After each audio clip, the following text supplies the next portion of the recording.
Você quer sexo agressivo, vou deixar sua bunda ardendo. Vou dar tapa, tapa, tapa, tapa, tapa,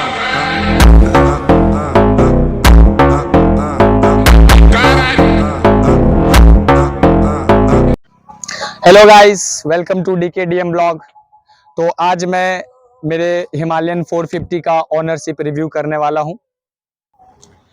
इसे मैंने 6 महीने पहले खरीदा था और मैंने इसे खरीदा था, मेरा मेन पर्पज है इसे खरीदने का।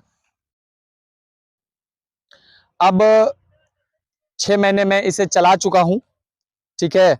और मैं कुछ ओनरशिप ईमानदारी से इसका रिव्यू करने वाला हूं, जो आपको लेना चाहिए या नहीं लेना चाहिए, ये आपके लिए सही होगा या नहीं होगा मोटो ब्लॉगिंग के लिए। तो ये सारा इन्फॉर्मेशन मैं इस वीडियो में आपको देने वाला हूँ। सो गाइज, तो मैं आपको इन्फॉर्मेशन दे दूं कि ये 450 सीसी का इंजन है इसमें, और रॉयल इनफील्ड की इससे पहले जो आई थी हिमालयन 411, वो हिमालय में राइड्स करने के लिए तो बहुत बढ़िया गाड़ी थी, लेकिन हाईवे पे परफॉर्मेंस उसका कुछ बढ़िया खास नहीं था। तो इसको देखते हुए रॉयल इनफील्ड वालों ने इसे अपडेट किया है, और आप देख सकते हैं कि इसे इस पर्पज से बनाया गया है कि ये आप हाईवे राइड भी इसे कर सकते हैं और आप पहाड़ों में भी राइड कर सकते हैं। तो अब मैं इस धीरे धीरे आता हूं इसके परफॉर्मेंस के ऊपर। वैसे मैं गाइज आपको बता दूं कि मैं इसे 6000 किलोमीटर चला चुका हूं और इसमें कोई खास प्रॉब्लम नहीं आती है। बहुत बढ़िया गाड़ी है। मतलब अगर आप बाइक लवर हैं तो आपका ये पहला चॉइस होगा ऑफ रोड के लिए, क्योंकि ऑफ रोड में इसका परफॉर्मेंस लाजवाब है, लाजवाब है। मतलब मैंने इसे खरीदा था, मैंने पटना में खरीदा था इसे, और पटना से मेरा घर जयनगर नेपाल बॉर्डर के पास पड़ता है, तो लगभग 200 किलोमीटर का डिस्टेंस है। और मैं रेगुलर इस रास्ते से आया गया हूं। इस ऐसे ही हो गया इसका 5000 किलोमीटर। और जो मैं पहाड़ों में गया हूं, तो मैं एक्चुअली 2 जगह पहाड़ों में गया हूं इसे लेकर के। एक जगह है हलेसी और एक जगह है बेतनी। पहले के रिकॉर्डिंग्स नहीं है, बट ठीक है। अब मैं आपको यही बताने के लिए आया हूं कि 5000 किलोमीटर चलाने के बाद इसमें खूबियां क्या क्या है। तो देख सकते हैं इसका थ्रॉटल, इसमें 40 न्यूटन मीटर का टॉर्क है। मतलब आप 3 से 4 सेकंड के अंदर 0 से 100 की स्पीड ये बाइक आपकी पकड़ लेगी, ठीक है। और परफॉर्मेंस में और अगर मैं आप इसकी बात करूं तो इसका हैंडलिंग लाजवाब है। इवन आप एक जब सर्कुलर टर्न, देखिए क्या होता है बाइक में कि जब आप बाइक से जा रहे हैं तो सर्कुलर टर्निंग पे आपके बाइक की पकड़ होनी चाहिए रोड पर। वो चीज इसका बहुत बढ़िया, एबीएस इसका तगड़ा है। मतलब आप टर्निंग पे जो टिल्ट करेंगे ना, तो आपको फीलिंग आएगी कि मतलब आप रेसर बाइक टाइप्स चला रहे हैं। तो ये adventure bike, but you will feel as कि ये आप एक रेसर बाइक चला रहे हैं। तो मैं तो बढ़िया खुश हूं, मुझे बहुत अच्छा लगा है। और आगे भी मैं इसे लेकर के नेपाल में बहुत दूर दूर जाने वाला हूं। मैं मुक्तिनाथ जाने वाला हूं, केदारनाथ, ठीक है। तो ये बाइक को स्पेशली लोग लद्दाख पर्पज से मानते हैं। मैं लद्दाख भी जाऊंगा। मैं भी लद्दाख जैसा लोकेशन ही मुक्तिनाथ का है, और जब मैं अगले आने वाले ब्लॉग में मुक्तिनाथ के बारे में आपको लोकेशन दिखाऊंगा, जगह दिखाऊंगा, तो आपको समझ में आएगा कि वो लद्दाख जैसा लोकेशन ही है यानी। तो इसके परफॉर्मेंस की बात हो रही थी। देखिए इसका परफॉर्मेंस ओवरऑल ठीक है, हर चीज में कहीं कोई दिक्कत नहीं है। आप इसके टायर्स देख सकते हैं। इसके टायर्स, जितने भी बाइक्स आती हैं इस रेंज में, इसके टायर्स सबसे मोटे टायर्स हैं, ठीक है। और जो आप यहाँ पे देख रहे हैं इसका सस्पेंशन, इस सस्पेंशन की वजह से जैसे आप सस्पेंशन देख रहे हैं, इस सस्पेंशन में इतनी पावर है कि आपको बिल्कुल भी ऑफ रोड में भी आपको जर्क इन फील नहीं होता है, ठीक है।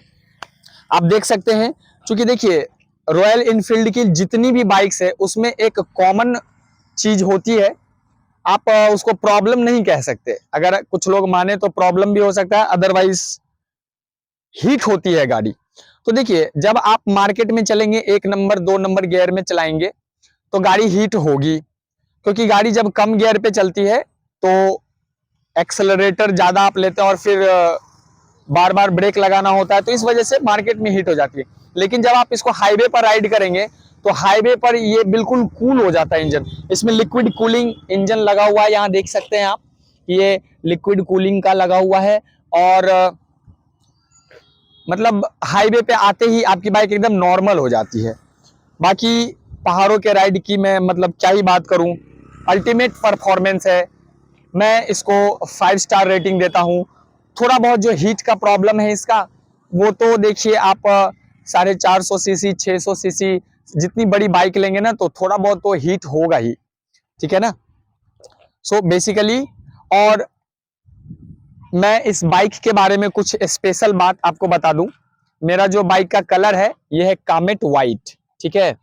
हिमालयन में 2-3 कैटेगरी आती है, 2-3 वैरायटी है, वेरिएंट है। जैसे एक कामेट वाइट है, एक हार्ले ब्लैक है। तो देखिए इसके नाम के पीछे एक लॉजिक ये है कि इसको हिमालय के राइड्स के लिए ही बनाया गया है। और जो कामेट है, द वर्ड कामेट, ये कामेट पर्वत से लिया गया है। कामेट पर्वत उत्तराखंड में है, तो उससे इसका नाम डेराइव्ड। और ये आप इस पर देख सकते हैं जिगजैग जैसा जो आप ये इसका लुक देख पा रहे हैं व्हाइट के साथ साथ। ये चूंकि देखिए जब पहाड़ों में आप देखेंगे ना कि जब पहाड़ों पे बर्फ गिरी हुई होती है, तो जैसे कहीं कहीं पे बर्फ की चादर है और कहीं कहीं पर आपको डार्कनेस ग्रीनिशनेस टाइप दिखता है, तो उसी से इसका ये कलर जो है वो डिराइव किया गया है, ठीक है। तो अब आप देख ही सकते हैं। बाकी यहाँ पर आप देख रहे हैं कि बाइक में मैंने सैडल बैग्स नहीं लगाया हुआ है, तो आप देख सकते हैं कि इसका लेग गार्ड, हैंडल गार्ड मैंने हटा दिया है खोल करके। द रीजन बीइंग दैट जब मैंने कुछ वेट हटाया है तो कम से कम 10 केजी वेट इसका कम हुआ है। ये कम से कम 200 केजी की बाइक है। अगर एक नॉर्मल बंदा, पतले दुबले, मेरे जैसा पतला दुबला बंदा 45 डिग्री एंगल पर अगर ये एक साइड झुक गया ना तो उठ नहीं सकता भाई साहब। तो इसके वेट को कम करने के लिए मैंने ये सब हटा दिया है। बेसिकली लेग गार्ड वगैरह और जो भी है ये मैंने इसको साइड कर दिया। मैं इसको भी हटाने वाला था, लेकिन मैं आपको एक इंपॉर्टेंट बात बताऊं, मैं नेपाल में घूमने के लिए गया था बेतनी की जगह पे। मेरे फ्रेंड की बाइक खराब हो गई, उसे मैंने इस बाइक से इसके सहारे खींचा था, इसलिए इससे मुझे लगाना पड़ा है कि क्या पता कभी किसी की बाइक खींचनी पड़ जाए। तो गाइज मैं आपको अपने बाइक की इंजन की आवाज सुनवाता हूं। वैसे तो आपने बहुत भी सुन रखी होगी, बट फिर भी आप एक बार देखिए।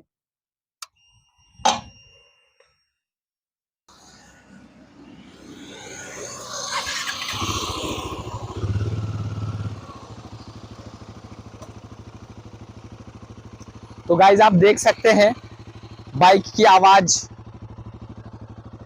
इतनी स्मूथ है और बहुत ही बढ़िया, बहुत ही मजेदार आवाज है इसकी। अच्छा एक बात मैं आपको बताऊं कि जब मैं इसके एक्सेलरेटर को थ्रॉटल करूंगा तो आप इसकी आवाज को सुनिएगा।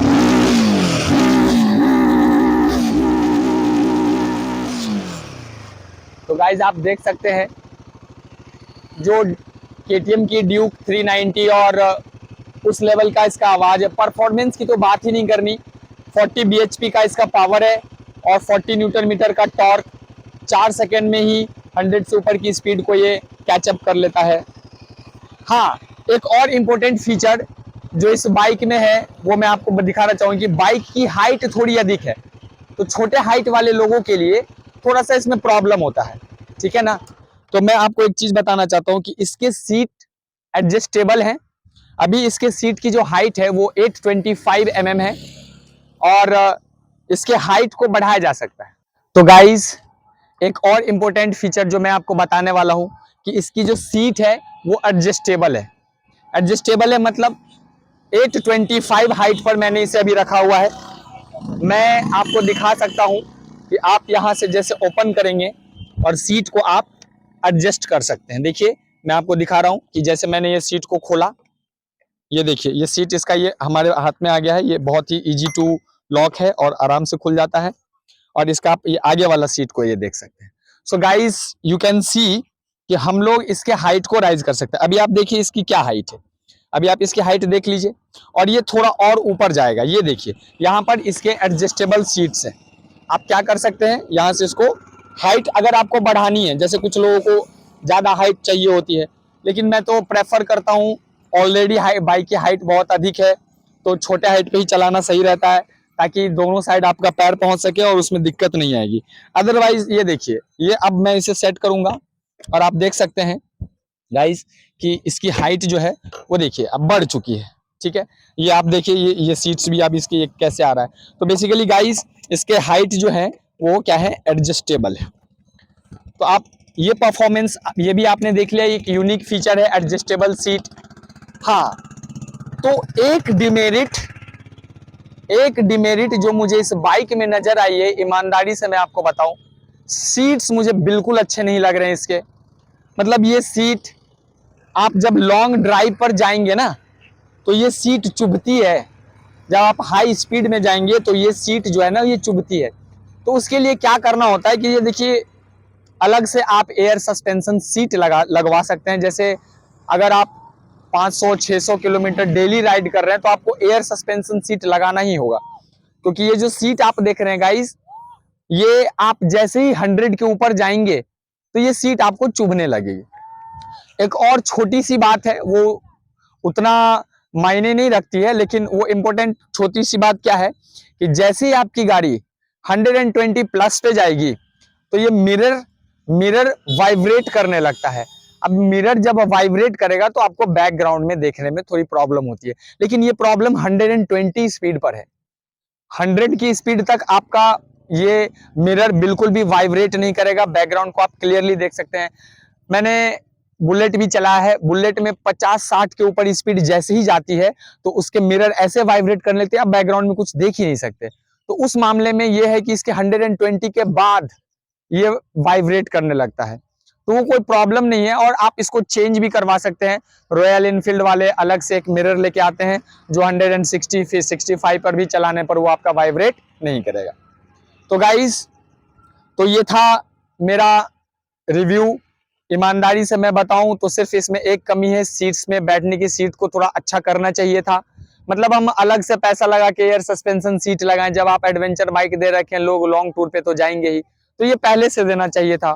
और दूसरा ये मिरर भी आपको पहले से देना चाहिए था।